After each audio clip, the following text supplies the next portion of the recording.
Assalamualaikum dan semua. Hari ini saya nak kongsikan satu kejadian yang tular. Sebuah kereta mewah Toyota Supra yang terjatuh ke dalam longkang besar. Tapi yang paling mengejutkan, pemandu dan penumpang di lapangan tidak cedera. Alhamdulillah. Tapi ini bukan sekadar cerita kemalangan. Ini cerita tentang pengajaran, sikap dan tanggungjawab di jalan raya. Okey, mari kita tengok cerita kejadian bagaimana dia berlaku. Gambar ni menunjukkan dengan jelas sebuah Toyota Supra berwarna merah menyala separuh terjun ke dalam longkang konkrit.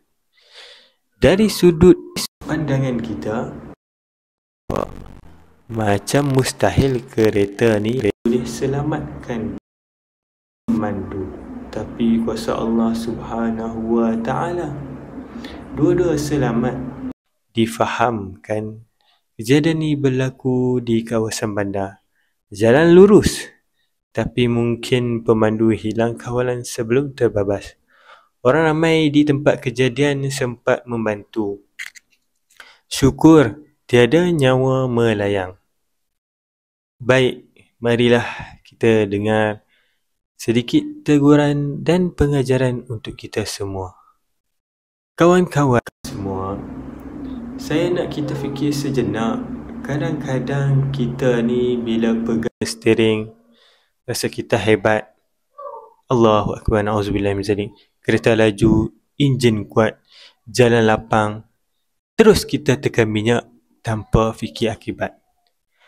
Tapi hakikatnya kemalangan tak pernah bagi amaran. Ia boleh berlaku dalam sekelip mata walaupun hanya satu kesilapan kecil. Toyota Supra ini bukan kereta murah.